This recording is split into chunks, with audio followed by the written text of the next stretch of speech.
Hi friends! ఈరోజు video వచ్చేసి నేను గోందు లడ్డు చేసి చూపిస్తున్నాను. గోందు లడ్డు తినడం వల్ల మనకు ఏమేమి ఉపయోగాలు ఉన్నాయో చెప్తున్నాను ఈ వీడియోలో.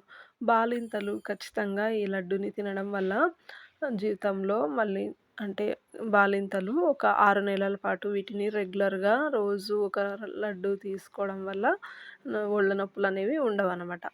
మామూలు వాళ్ళు కూడా తినవచ్చు. అందరూ కూడా తినవచ్చు ఈ లడ్డూని. చూడండి ఇది 250 గ్రామ్స్ అయితే ఉన్నాయి. అంటే పావు కిలో 120 రూపీస్ అంట ఈ కాస్టు. వీటిని నేను ఈ ప్యాకెట్ 4 సార్లు చేసుకోవచ్చు.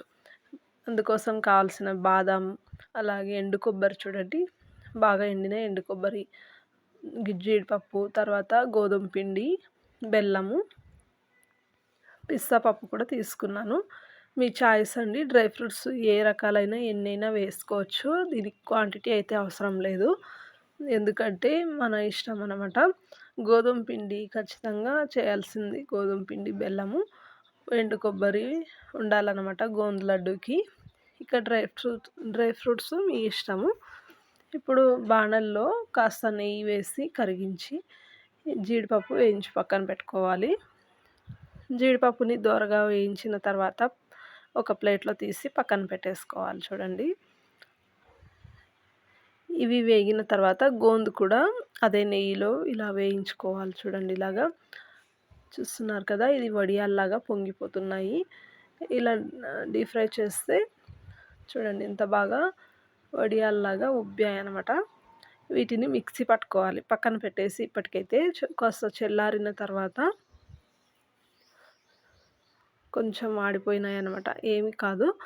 ఇలా కాస్త చల్లారిన తర్వాత మనము మిక్సీ పట్టుకోవాలి. ఈలోపు చూడండి బాదం పప్పును కూడా వేయించాలి దోరగా.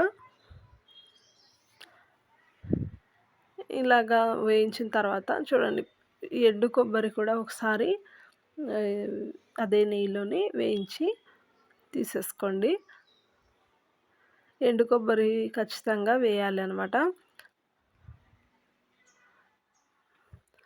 ఇప్పుడు తెల్ల నువ్వులు, ఈ తెల్ల నువ్వులు వేయడం వల్ల మంచి స్మెల్ అలాగే టేస్ట్ కూడా వస్తుంది. ఈ నువ్వులు చిటపట్లాడుతున్నప్పుడు గోధుమ పిండి కూడా ఇదే బాణల్లో వేసి సన్నని మంట మీద వేపుకోవాలి. ఇలా వేపిన తర్వాత కింద పెట్టేసి చూడండి స్టవ్ ఆపేసాను. ఇప్పుడు యాలకులు ఇందులో వేసేసి మిక్సీలో కొబ్బరితో పాటు మిక్సీ పట్టుకోవాలి. చూడండి నెయ్యిలో వేయించాను కదా కొబ్బరి, వీటిని బాగా నున్నగా మిక్సీ పట్టుకొస్తాను. మిక్సీ పట్టి తెచ్చాను చూడండి. పచ్చి కొబ్బరి, ఎండు కొబ్బరి వేసాను. తర్వాత ఇప్పుడు గోందు కూడా మిక్సీ పట్టుకోవాలి. నెయ్యిలో వేయించాం కదా, ఆ గోందు మిక్సీ పట్టిన తర్వాత చూడండి ఇలాగా పౌడర్ లాగా అయింది. చూస్తున్నారు కదా, ఇది మెదగదు అని అంటారు. కానీ ఇది ఎంత మాత్రం మెదిగితే అంత మాత్రము మిక్సీ పట్టుకోవాలి.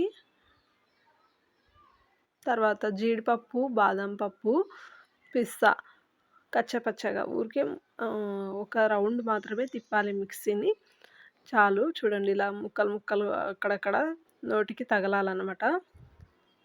అన్నీ ఇందులో వేసి కలుపుకోవాలి ఒకసారి.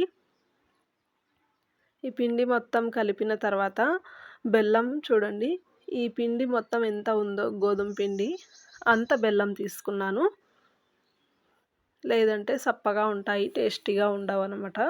మొత్తం ఈ పిండి ఎంతైతే ఉంటుందో అంత కొలతతో బెల్లం అయితే తీసుకున్నాను. ఈ పిండి అంతా కలిపి ఒక ప్లేట్లో పోసి ఇందులోనే నేను మళ్ళీ బెల్లం పాకానికి అయితే రెడీ చేసుకుంటాను. బెల్లం పాకం అంటే పాకం వచ్చే వరకు అవసరం లేదండి. బెల్లం కరిగిన తర్వాత వడగట్టుకుని వడబోసిన తర్వాత ఒక 2 నిమిషాలకి మనం ఈ పిండినంతా కలుపుకోవచ్చు. ఒక 2 గిన్నెలు, అంటే నేను చిన్న గిన్నె చూపిస్తున్నాను కదా, ఆ గిన్నెతో 2 గిన్నెలు వేస్తున్నాను నీళ్ళైతే. అంటే బెల్లం పక్కన ఉండాలన్నమాట నీళ్ళు. ఇలా మనకు కనిపిస్తూ ఉండాలి, అంతే చాలు. ఇదే గుర్తనమాట. లేదు ఇంకా కాస్త తక్కువ వస్తాయేమో అనుకుంటే వడబోసిన తర్వాత ఇంకాస్త పోసుకోవచ్చు నీళ్ళైతే. ఇప్పుడే అయితే ఎక్కువగా పోయకండి. బెల్లం బాగా కరిగిన తర్వాత జాలరీ తీసుకుని వడబోసుకోవాలి. ఏమైనా బెల్లంలో అంటే రాళ్ళు, కట్టెపుల్లలు లాంటివి ఉంటాయనేసి వడపోసుకున్నాను. ఇక దీన్ని మళ్ళీ కాస్త సన్నని మంట మీద వేడి చేయాలి ఈ పాకాన్ని. ఎందుకంటే కాస్త నీళ్లు పోసాం కదా కొద్దిగా, అందుకని మళ్ళీ ఒకసారి చూడండి కాస్త నీళ్ళైతే వేసేస్తున్నాను. ఇప్పుడు ఒక 2 నిమిషాలు స్టవ్ మీద ఉంచేసి ఆఫ్ చేయాలి. ఇది పాకం పొంగొస్తుంటుంది కదా! అలాంటప్పుడు మనము స్టవ్‌ని ఆపేసేయాలి. పొంగొచ్చే ముందు ఆఫ్ చేసి, ఇక పిండి మనం కలిపి పెట్టుకున్న మిక్స్ చేసుకున్న పిండినంతా ఇందులో పోసి కలిపేయాలి. చూడండి మొత్తం ఇంత పిండి అయితే అయ్యింది. ఇవి వచ్చేసి ఒక 30 దాకా లడ్డూలవుతాయి. 30, 40 దాకా అవుతాయన్నమాట మనం చేసే సైజుని బట్టి. చూస్తున్నారు కదా! ఇది ఒక 2 నిమిషాలు స్టవ్ మీదనే ఇలా కలుపుతూ ఉండాలి. తర్వాత ఇక స్టవ్ ఆఫ్ చేసి కిందకి తీసుకోవాలి. స్టవ్‌నైతే నేను ఆఫ్ చేశాను. ఇది బాగా కొంచెం వేడిగా ఉంటుంది. ఒక 10 నిమిషాలు గాలికి ఆరిన తర్వాత మనం లడ్డూలు చుట్టుకోవాలి. దీన్ని కాస్త బయటకు తీసుకెళ్ళి చల్లటి గాలికి లడ్డూలైతే చుడతాను నేను. చూసారు కదా! ఇలా గట్టి పడుతుంది కాసేపటికి. ఇది కొంచెం వేడిగానే ఉంది. అయినా సరే ఇప్పుడు నేను లడ్డూలైతే చుడుతున్నాను. మీరు కావాలి అంటే చేతికి నీళ్లు రాసుకుని అంటే ఒక చిన్న బౌల్‌లోకి నీళ్లు తీసుకొని చెయ్యి అద్ది లడ్డూలు చేస్తే సరిపోతుంది. నేనైతే అలాగే చేస్తున్నాను చూడండి. ఎక్కడ చేతికి కూడా అంటుకోదు. బాగా వేడిగా ఉంది. పర్ఫెక్ట్‌గా వచ్చిందనమాట. ఈ లడ్డూలు మనకు ఒక నెల దాకా ఉంటాయి. కాకపోతే అన్ని రోజులైతే ఉండవనమాట. టేస్టీగా ఉంటాయి కాబట్టి త్వరగా అయిపోతాయి.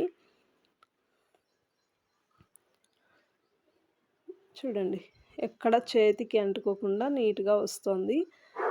ఇలా మొత్తం లడ్డూలన్నీ చుట్టేసి చూపిస్తున్నాను మీకు. అక్కడక్కడ డ్రై ఫ్రూట్స్ అలాగే నువ్వులు తింటున్నప్పుడు తగిలితే ఎంత టేస్టీగా ఉందనిపిస్తుంది. ఇప్పుడు చూడండి ఇలాగ చూడండి లోపల వైపు కూడా సాఫ్ట్‌గానే ఉంది. మరి గట్టిగా ఏం కాలేదు. పాకం గట్టిగా కాకుండా ఇలా నేను చూపించినట్టు బెల్లం మాత్రం కరిగించి చేసుకోండి. నెక్స్ట్ వీడియోలో మళ్ళీ మీ ముందుంటాను. ఓకే. బాయ్.